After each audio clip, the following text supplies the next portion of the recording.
ছাত্ৰ ছাত্ৰীসকল তোমালোকৰ মাজত আকৌ এটা ভিডিঅ' লৈ আহিলো। এইটো ভিডিঅ'ত তোমালোকৰ পৰিৱেশ আৰু পৰিৱেশৰ সমস্যা এই চেপ্টাৰটোৰ পৰা কি কি ইম্পৰ্টেণ্ট কোৱেশ্চন আছে যিকেইটা দেখাই দিম সেইকেইটাৰ পৰাই তোমালোকৰ মেট্ৰিক পৰীক্ষাত 100% চিয়ৰ কমন পাবা। এইটো চেপ্টাৰৰ পৰা তোমালোকে এইটো MCQ চাবা। পিটাৰ হেগেটৰ মতে পৰিৱেশ কি তোমালোকৰ কোৱেশ্চন দি দিব, তলত এনেকুৱাকৈ তুলি দিয়া থাকিব। তোমালোকে এইটো চাবা, মোষ্ট ইম্পৰ্টেণ্ট। ইয়াৰ পিছত তোমালোকৰ ভূপৃষ্ঠৰ কিমান ভাগ স্থলভাগ আছে, স্থলভাগে আগুৰি আছে। তোমালোকে 29% আগুৰি আছে। তোমালোকে ভূপৃষ্ঠৰ এইটো পানী, এইটো মাটি আৰু 71% পানী। এইটো মনত ৰাখিবা, এইটো বহুত ইম্পৰ্টেণ্ট দি থাকে তোমালোকে এতিয়া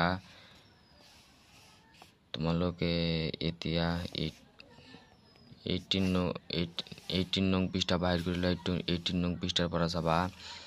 বহল অৰ্থত ভূপৃষ্ঠৰ পৰা 10,000 কিলোমিটাৰ উচ্চতালৈ বায়ুমণ্ডলত প্ৰসাৰিত আছে। তোমালোকৰ প্ৰশ্ন কৰিব বায়ুমণ্ডলত ভূপৃষ্ঠৰ পৰা কিমান শতাংশ ওপৰত। তোমালোকে উত্তৰত লিখিবা 10,000 কিলোমিটাৰ। বহুত ইম্পৰ্টেণ্ট হয় এইটো। তাৰপিছত জীৱ এতিয়াকৈ প্ৰায় 1.75 নিযুত উদ্ভিদৰ প্ৰাণীৰ প্ৰজাতি চিনাক্ত কৰিব পৰা যায়। এইটো প্ৰজাতিত দেখিছা তোমালোকৰ বহুত ইম্পৰ্টেণ্ট। ইয়াৰ ভিতৰত মানুহ এটা প্ৰজাতি, এইটো চাবা।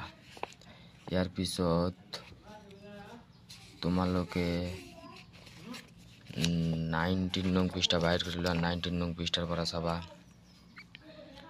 বায়ুমণ্ডলত 0.035% কাৰ্বন ডাই অক্সাইড গেছ আছে। এইটো চাবা, বহুত ইম্পৰ্টেণ্ট। তাৰপিছত ভৌগোলিক দিশৰ পৰা পৰিৱেশৰ সমস্যা তোমালোকৰ কোৱেশ্চনত দেখাই দি আছো। তোমালোকৰ এইটো কোৱেশ্চন আছে, তোমালোকৰ এইটো দিলে তোমালোকৰ 4 মাৰ্কছৰ কাৰণে দিব। ইয়াতে দেখা দিয়ে অলপ পিছত দেখাই দি আছো।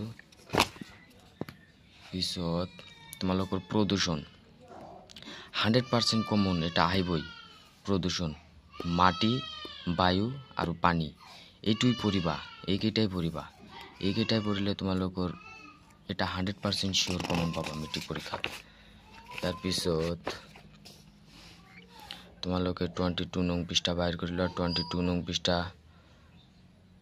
পৃষ্ঠাৰ পৰা চাবা। মাউণ্ট টিনাটপ উদ্গ্ৰনিত, এইটো চনটো মনত ৰাখিবা, 1991 চন। তাৰপিছত তোমালোকৰ কৈ দি আছো মৰুকৰণ কাক বোলে। মৰুকৰণ হৈছে এনে এটা প্ৰক্ৰিয়া যিয়ে ক্ৰান্তীয় অঞ্চলৰ উৎপাদন সমভূমিক মৰুভূমিত পৰিণত কৰে। তাৰপিছত তোমালোকে ইয়াত আৰু চাব নালাগে। মৰুকৰণে এইটো বহুত ইম্পৰ্টেণ্ট। সম্প্ৰতি পৃথিৱীত স্থলভাগৰ পৰা কিমান শতাংশ মৰুকৰণৰ দ্বাৰা প্ৰকৃত কবলত পৰিছে। তোমালোকে এইটো পঢ়িবা। 35% মৰুকৰণৰ দ্বাৰা আক্ৰান্ত হৈছে। মৰুকৰণৰ দ্বাৰা আক্ৰান্ত হোৱা আটাইতকৈ বেছি আক্ৰান্ত হৈছে উত্তৰ আমেৰিকা মহাদেশ। এইটো বহুত ইম্পৰ্টেণ্ট, এইটো চাবা। 35 আৰু উত্তৰ আমেৰিকা মহাদেশ বহুত ইম্পৰ্টেণ্ট হয়। পিছত তোমালোকে চাবা প্ৰশ্নলীৰ পৰা চাবা। তোমালোকে 7 নং কোৱেশ্চনটো চাবা।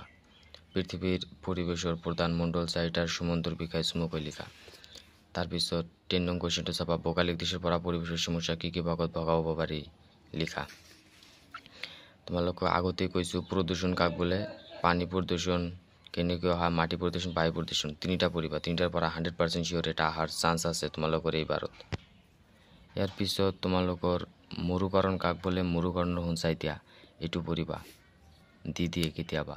গোলকীয় উত্তাপ বৃদ্ধি কি, এই তিনিটাই পঢ়িবা। গোলকীয় উত্তাপ বৃদ্ধি কি, গোলকীয় উত্তাপ বৃদ্ধি কেনেধৰণৰ সমস্যাৰ সৃষ্টি কৰিব পাৰে। তোমালোকৰ ইয়াতে দেখা দি আছো গোলকীয় উত্তাপ বৃদ্ধি কি ধৰণৰ সমস্যাৰ সৃষ্টি কৰিব পাৰে। ইয়াতে চাই লোৱা, দেখিছা, এইকেইটাই চাবা। গোলকীয় উত্তাপ বৃদ্ধি কি বহুত ইম্পৰ্টেণ্ট এইটো। তাৰপিছত প্ৰদূষণ কেইটা চাবা। এইকেইটা চালে তোমালোকৰ 100% শিওৰ কমন পাবা। যদি কমন নোপোৱা মেট্ৰিক পৰীক্ষাত যদি কমন নোপোৱা মোক কমেণ্ট কৰি ক'বা। 100% শিওৰ কমন পাবাই পাবা। যদি তোমালোকে মোৰ চেনেলত প্ৰথমবাৰৰ বাবে হোৱা তেনেহ'লে মোৰ চেনেলটো ছাবস্ক্ৰাইব কৰি দিবা। এনে ধৰণৰ ভিডিঅ' তোমালোকে পাই থাকিবা।